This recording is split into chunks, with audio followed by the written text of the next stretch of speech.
Desa iki nduweni kepercayaan babagan pamali. Jarine sapa sing mecah pamali bakal ninggal. Dek, Tunggu, kenapa sih kalian nggak mau keluar malam-malam? Padahal nggak ada apa-apa loh. wes aja dirungui. Arek iku ora percaya pamali. Ya boleh.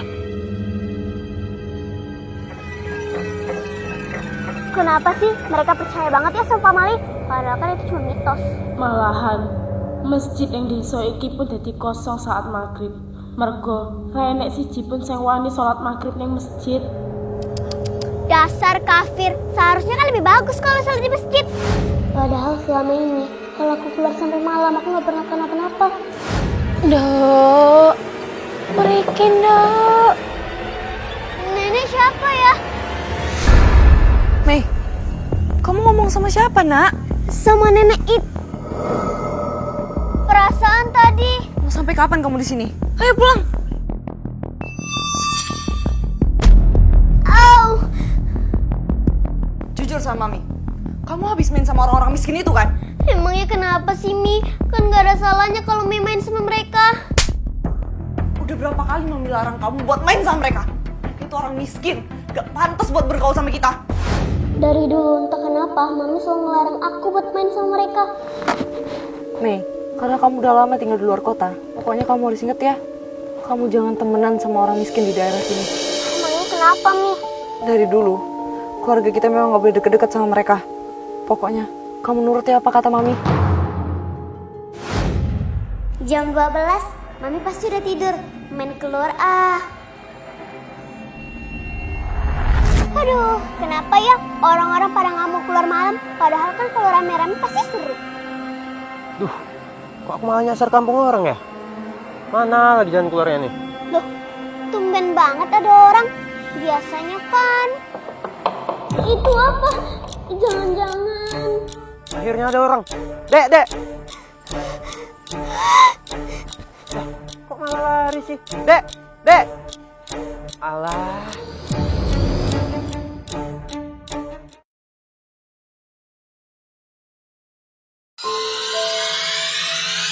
Untung aja abang itu nggak apa-apa. Pamali di desa ini tuh emang nggak ada.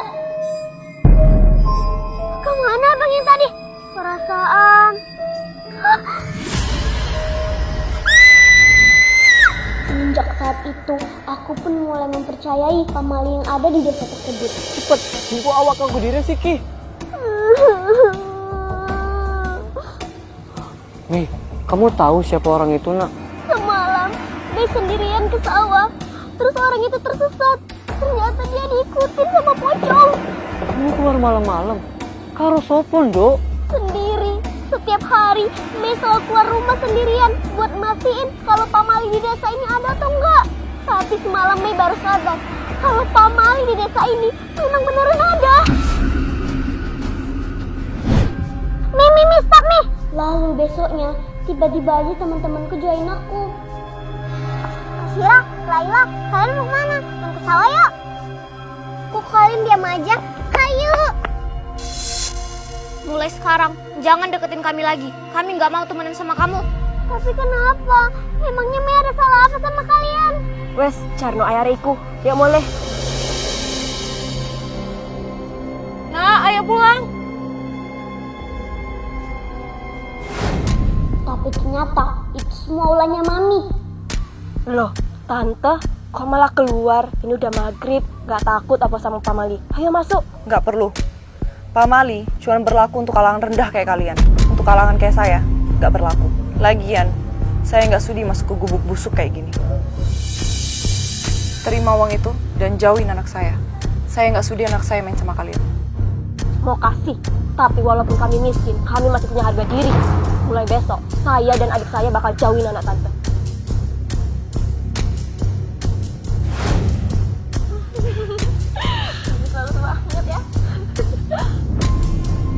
Wes arep maghrib, ya boleh. Itu kan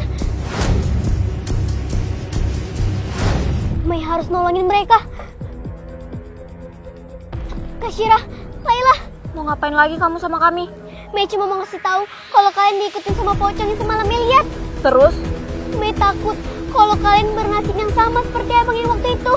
bocil yang dulunya nggak percaya sama pemali, sekarang mencoba nakut-nakutin kami. Kamu kira kami dipercaya? Tapi beneran, tadi Mei, aduh. Cukup ya, kesabaran kami udah habis. Ayo kita kasih pelajaran ke dia. Dia dan maminya udah berani ngerendahin kita. Aduh, Laila. Emang enak toh jadi sama orang miskin.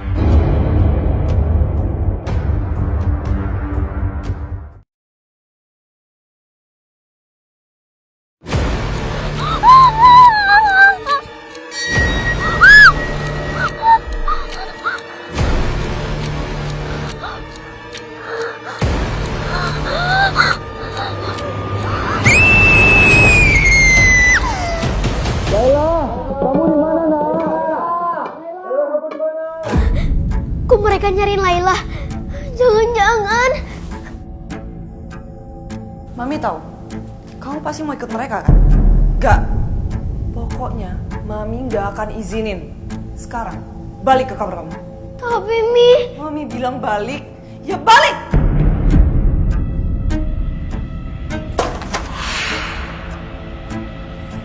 Loh, kok Mei ada di sini? Sekarang kamu bisa ikut mereka untuk melihat temanmu. Nenek kan? Astagfirullahaladzim, Laila. Kak Syira. Jangan-jangan apa yang tadi aku mimpiin itu. Iki kabeh mergo ulah kanca-kancamu.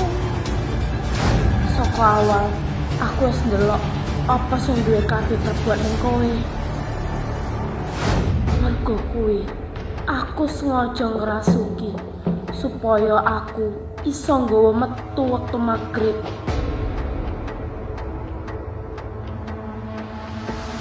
Sun Gembo. Dek, kamu anak nanti. Iki wis bengi. Dek! Dek! Dadi iki kabeh ulah kanca-kanca. Mergo wis nyakiti kowe.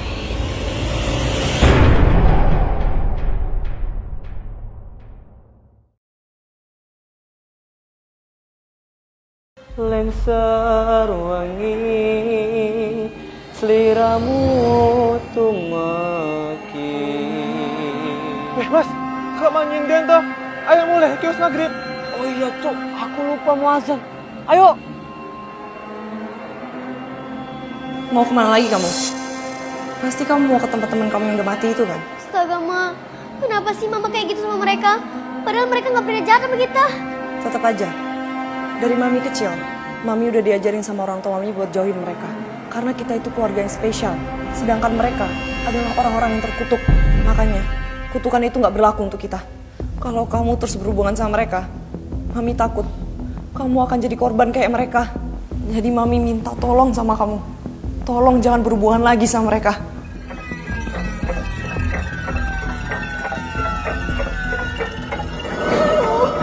Kepala aku pusing ya. Wes, rasa wedi. Aku pimbah tuyutmu. Aku lumpuke kowe padha. Mergo aku arep nyeritake kisahku. Nang kono biyen tempatku ninggal. Biyen zaman penjajahan aku dewa asmara dan rabi karo wong Blondo. Nanging kauripan bakti alit sing agi dibangun hancur seketika. Mergo para warga karo dendam karo wong Londo. Mereka mau ngapain kesini? Kalian mau apa? Kenapa kalian kesini? Itu dia orangnya. Cepat bunuh dia.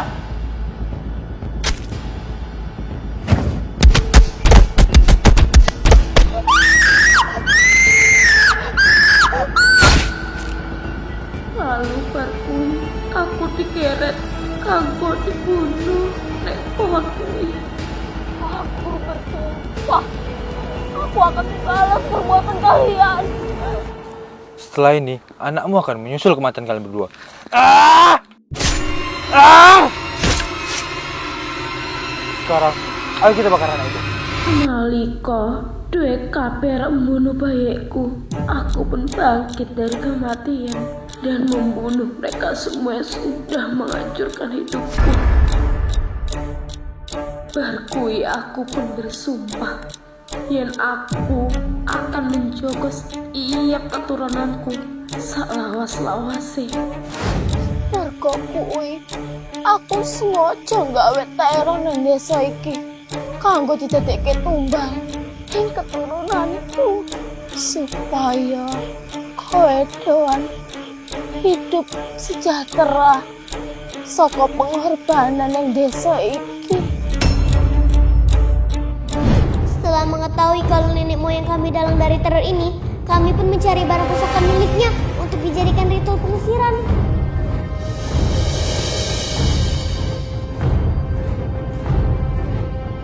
Ini kan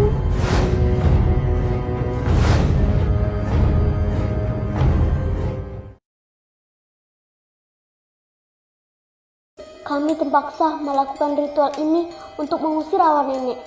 Maafin Mami ya, Mei. Selama ini Mami udah salah nilai warga kita. Dasar anak-anak gak tahu terima kasih. Selama ini aku udah ngelakuin ini semua demi kalian. Tapi ini balasan kalian. Nenek, Zik, kamu gak lupa kan apa yang udah desa ini lakuin ke kita? Mereka ini adalah keturunan pembunuh. Tapi bukan mereka pelakunya, Nek. Mereka nggak tahu apa-apa. Dendam adalah dendam. Dan aku gak akan melupakan itu semua. Tolong, Nek. Kami hanya ingin hidup tenang. Hentikan ini semua. Dulu nenek orang yang baik. Mas, udah siang nih. Ayo makan dulu. Saya bawa makanan banyak. Saya tunggu di pondok ya. Enggak mbak, ditunggu. Bapak-bapak, ibu-ibu, ayo kita ke pondok. Mbak Rizka masih banyak. Mei janji, Nek. Setelah ini semua selesai, Mei dan para warga akan ziarah ke makam nenek. Ikhlasin mereka, Nek. Biarin kami ngelanjutin ritual ini. Biar nenek bisa pergi dengan tenang. Kalau sampai ada yang berani mengganggu keturunan saya akan balik ke desa ini untuk meneror kalian.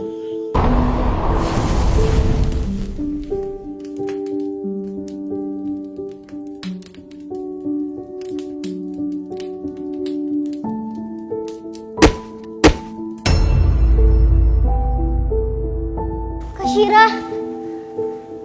Syira mau sholat kan? Mei sama Mami juga mau sholat. Bareng yuk. Tapi Syira, maafin Tante ya. Tante udah jahat sama kalian, bahkan sampai ngerendahin kalian. Maafin Tante Syira. Kalau Tante gak ngelakuin itu, mungkin adik kamu masih hidup. Enggak, Tante. Ini semua bukan salah Tante. Ini semua salah Syira. Karena Syira udah maksa Laila buat jahat sama Mei. Maafin Tante ya, Nak. Lalu karena hilangnya teror, sekarang kehidupan warga pun mulai berubah menjadi lebih sejahtera.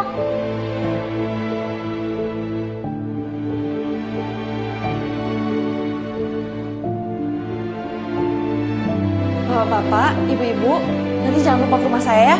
Saya masak banyak loh.